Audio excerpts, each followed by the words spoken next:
Welcome back to Oppidan Talks, mentoring masterclasses from the very best in the business. Oppidan Education brings you life stories for the school run.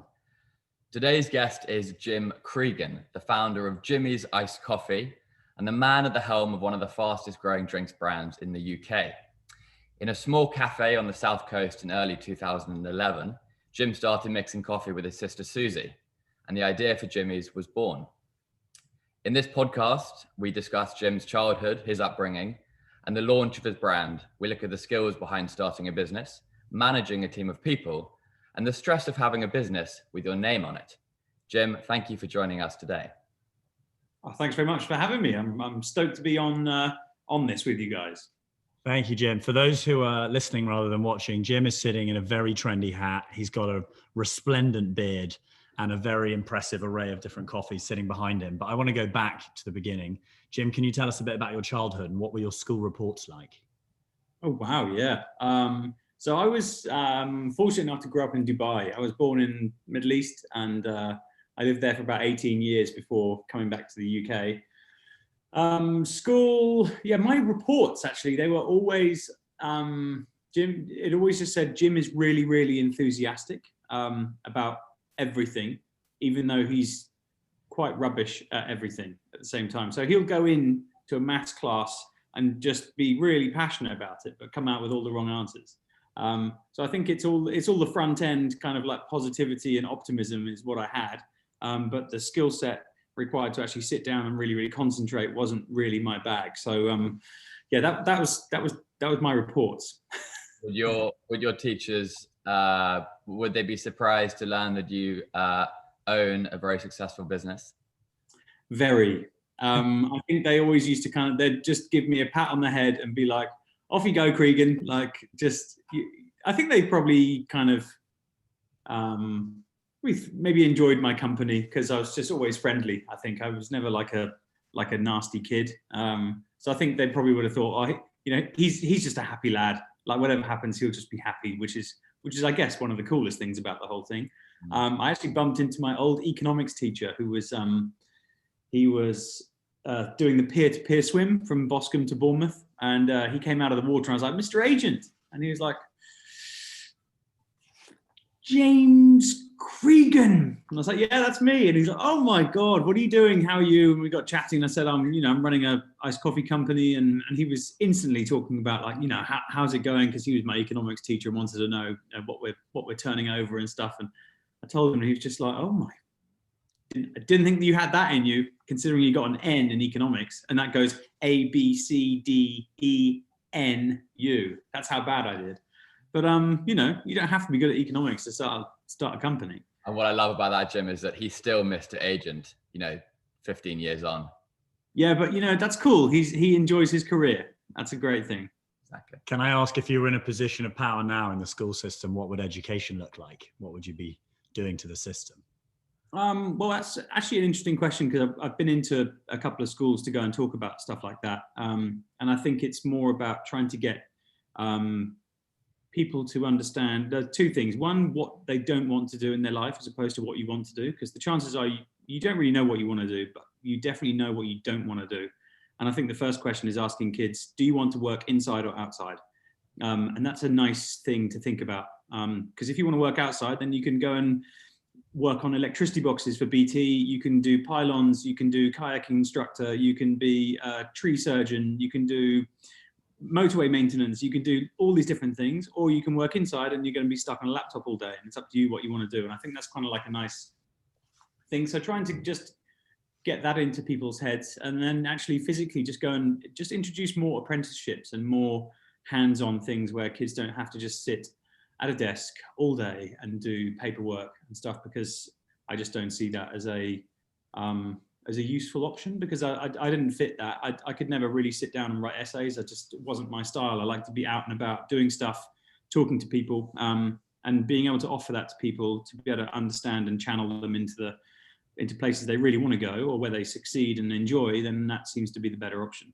Can I ask, you come out of school clearly with a lot of enthusiasm.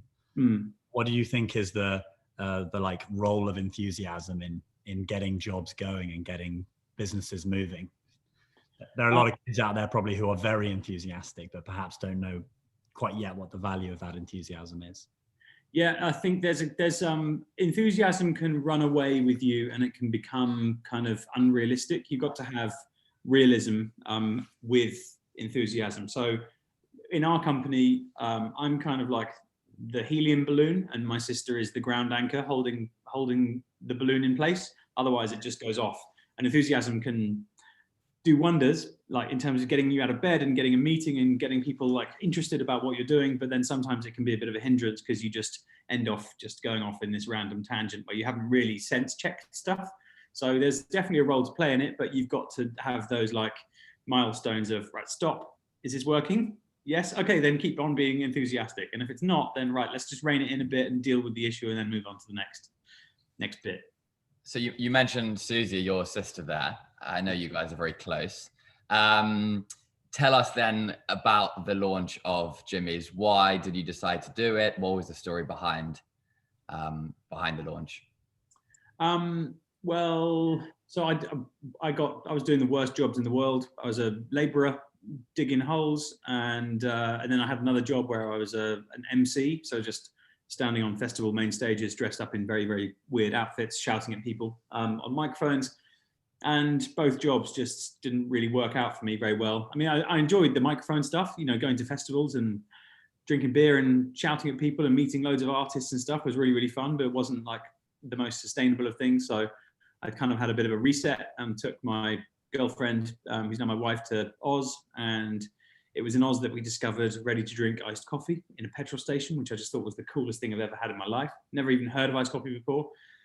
And then we came back to the UK about 5 months later, and I just said to Suze, who's my sister, I said, look, I want to make a nice coffee company and I'd like you to help me because you've got a certain skill set that I don't have, and I know you very, very well and I can trust you, and I think we'd make an epic team. So she sold up her coffee shop that she had, and then we went into business.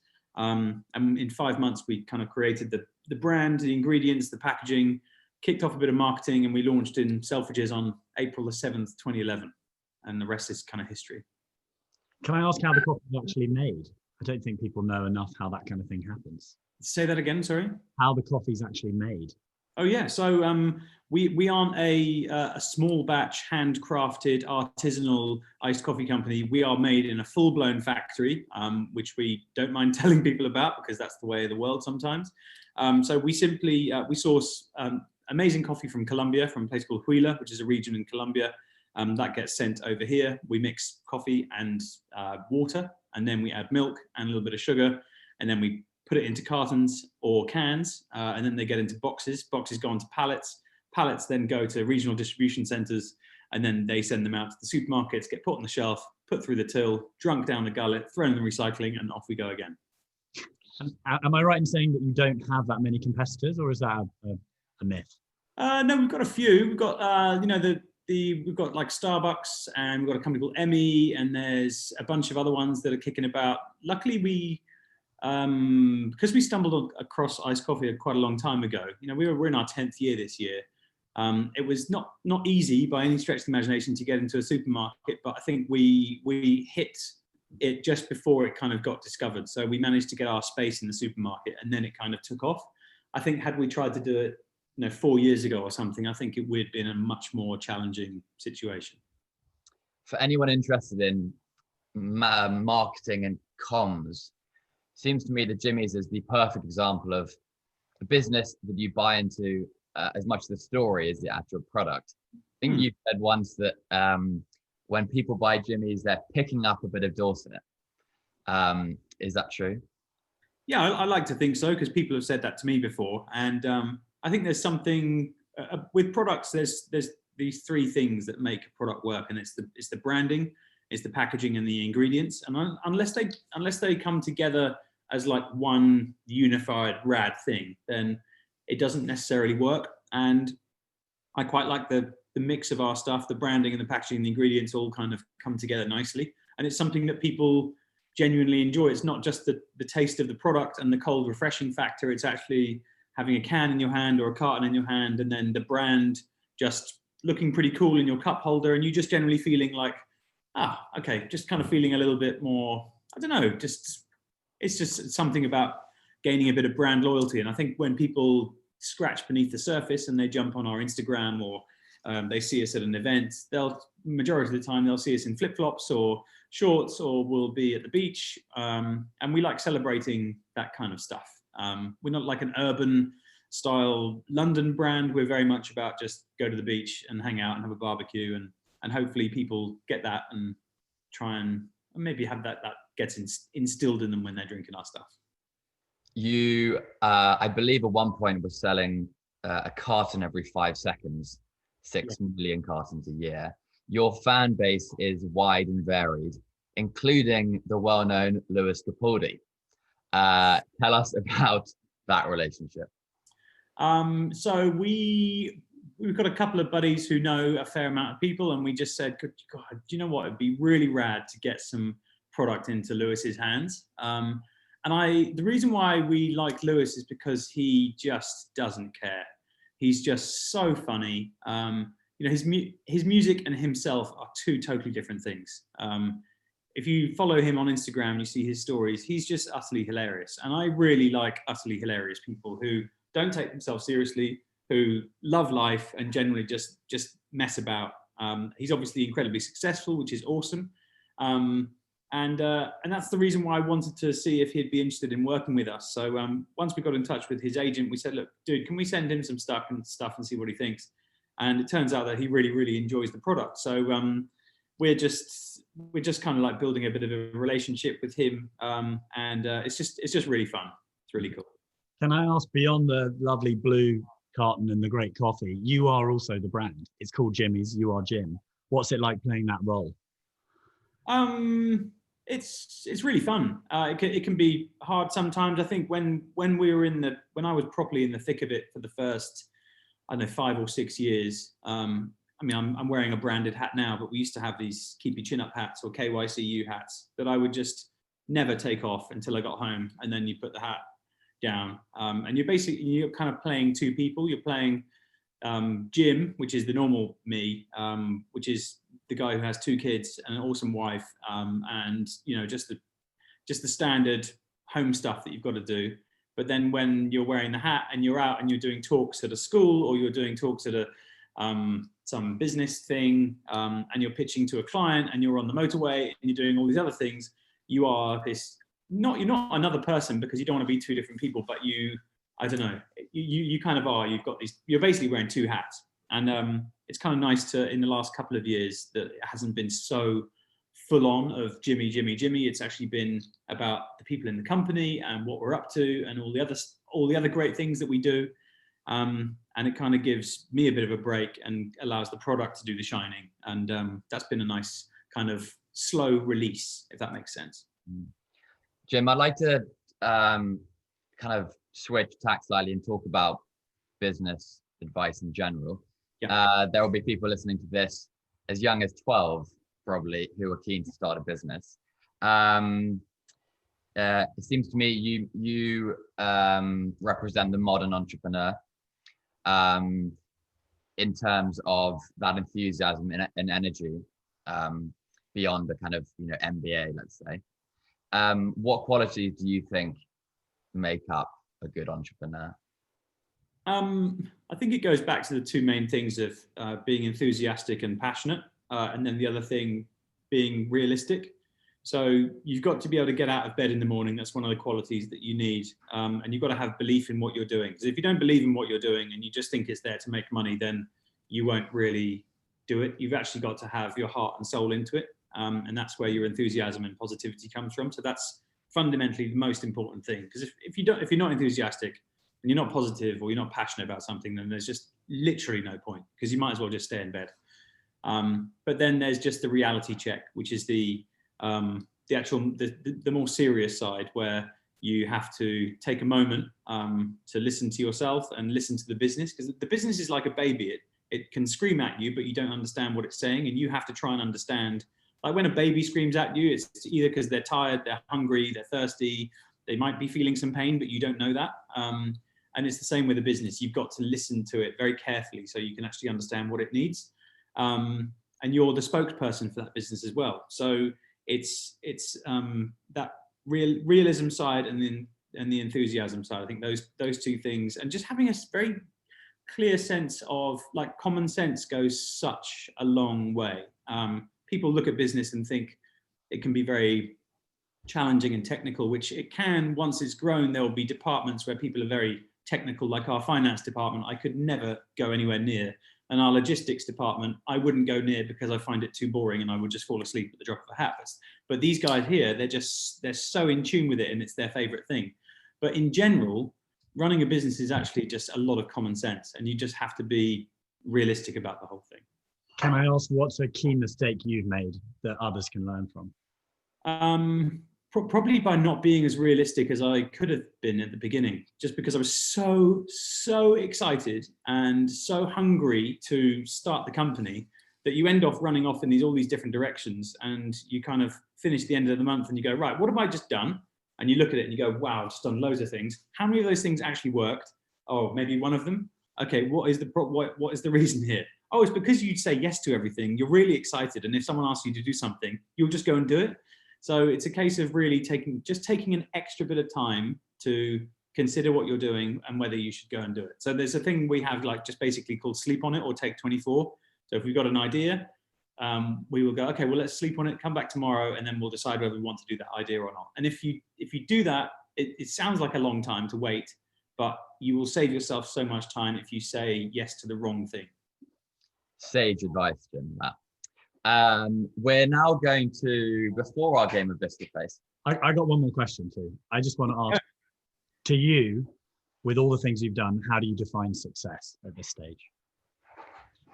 I think it's getting, for me, what I've realized recently is getting your work-life balance. It's kind of cliche, but it's very, very, very important. And I kind of kicked myself the other day because it was a Friday morning and the surf was up, and Soph, my wife, said, Jim, I've just had a text, there's some waves, should we go surfing? And I just said, yes, let's go surfing, because I don't need to go into the office at all today. There's nothing like in the diary that's booked in, and I was going to go in and just do some stuff anyway, but let's just go surfing. And then so that's kind of when you go, right, I feel like this is successful because I have a bit of time on my hands. I think there's a beautiful quote that was written out for me on the back of a map when I went sailing in Australia with this old guy who sadly passed away. He's one of the coolest guys I've ever met in my life, a guy called Kevin Lane. And the quote that he wrote on the back of this thing is, let me try and just get this because it's quite a long one.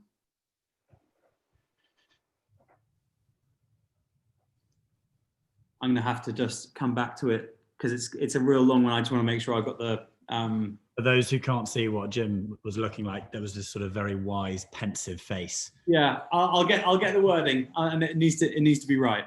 That's all right. We'll move on to our quickfire round. Okay. We've got 5 questions for you that we've asked others as well, but one or two tailored to you. I'll let Walter start. And then we're going to play our, I would say famous, sounds very grand, our game of Biscuit Face, where children will compete against Jim for the ultimate Biscuit Face champion. But Jim, first up, your most treasured item that you own? Probably my old yellow Mercedes estate. I bought it like in our second year of having Jimmy's, and it's just my old wagon car, and it's full of mold at the moment, and is quite rusty and needs a lot of work. But it's kind of like my happy place, and when I drive it, I just smile relentlessly, and it's just a really lovely, cruisy little old school beast that I'm never going to sell. Very good. Biggest bugbear?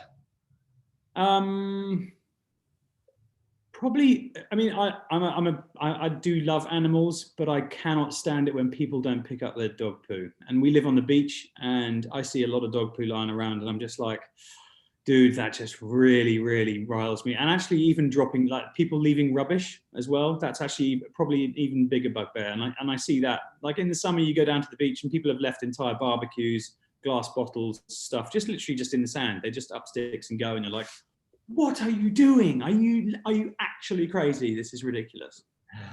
What are you listening to at the moment? Oh, good question. Spotify radio for me, where you hear a good song and then you just click song radio and then you just hear a bunch of other amazing things. So I'm actually listening to a lot of music. I'd have to go on like a couple of genres, really. I mean, I've been listening to quite a lot of Nick Mulvey recently because he's really, really rad. My old man passed away about 9 months ago, or 10 months ago. And I've been listening to his music, which has been really nice to listen to. A bit of old school hip hop for when you're running, which is just epic. Yeah, lots of stuff, really. So I haven't got an actual artist because there's just too many. We're big fans of Nick Mulvey too, so there we go. Yeah, I bet he likes a Jimmy. What about your favorite drinks brand that's not Jimmy's? Okay, there's a company called Pocari Sweat. I don't know if you've ever heard of it, but you find it very much across Asia and the Middle East. And when we lived out in Dubai, we'd go to the Emirates Golf Club where we'd have our golf lessons and we'd go and play a round of 9 holes. And they would sell cans of this Pocari Sweat stuff. And it's like an isotonic drink. Everyone in the office hates it. They think it literally tastes like sweat. I think it tastes incredible.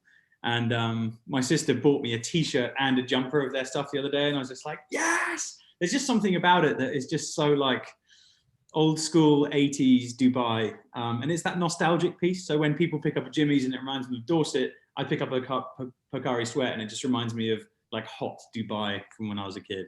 Nice. 2 more. Jim, what would you be doing if you weren't selling coffee? Well, hopefully I wouldn't still be digging holes and shouting at people from main stages. If I wasn't doing it now, I'd probably just be doing something a little bit more quiet. I quite like the idea of jumping on Airbnb and seeing those experiences that you can do. So you can either rent a flat or someone can be a tour guide. And I wouldn't mind just taking people out, just go cruising in the Mercedes and take people out and go, hey, you got to go to this coffee shop, it's rad. Take them over to Durdle Door, just be like a little groccoli kind of tour guide. I think that'd be quite fun. I can see it. And last but not least, the best bit of advice you can give. This goes back to a ski trip that I went on many moons ago with about 12 other real cool dudes. And we're hiking up this real steep kind of like ridge to basically snowboard down one side. And there were some of us that got to one bit and then the more elite guys just carried on going up. And my cousin said, Jim, what are you doing? You not coming up? And I was like, man, I'm just going to go from here because I'm not as experienced as you guys. And he just turned around to me and said, Jim, you need to get busy living. And then just carried on walking up. And I didn't follow him up, but that has stuck with me forever. And the idea of just getting busy living is probably my favorite quote. It embodies everything from business to work to life to family to everything. You can get busy doing those things. Well, from the sublime to the ridiculous, we're now going to ask you to compete at Biscuit Face. We're almost out of time, but what have you got for us today, Biscuit wise? Talk us through your choice. Right. So we had quite an important meeting yesterday. So we bought a bunch of different things. So these are Elizabeth Shaw, kind of like hazelnutty kind of chocolate biscuity style things. So yeah, I'm gonna go for one of those. Good traction. Good. I feel like you'll have good traction on the face with that. Yeah, I think there will be good traction, like a mud tire. About half of our leaderboard or half of our guests have never managed this. The other half have just about. You've got 30 seconds max, which I'm going to count off on here. Are you ready? You can make as much noise as you dare. Okay. Go for it. Oh, it's on the ear. Oh, he's missed it. You get another go. I'll get another go. Great. Come on. Just one more. Last go. Here we go. Go on, Jim. Go on, Jim. Come on. Come on. Yeah. It's on the floor now. He's ruined it. You know what? The energy you put into that though was everything. You fall into a category of Losers. Gianfranco Zola, Andrei Shevchenko, and Tim Henman, all famously bad at Biscuit Face. No. Yeah, I thought you had so much promise too. You've got like different areas of the face you could trap it, and Yeah, but In my anyway, ear for a moment. That was another day. If you can get some content in the office of other people doing it, definitely share it with us. We'd love to see. I will give that a go. I think the guys in the office were just looking at me like, what? Yeah. Like, very important business calls. Okay. Do we need to call the ambulance? Yeah. Jim, we're very, very grateful for your time. Thank you so much for joining us today. An epic story and an epic entrepreneur. We look forward to sharing it with the masses. Thank you so much for being with us. Thanks very much. And the quote that I've just remembered is he is free. I've just forgotten it again. He is free. Free to what?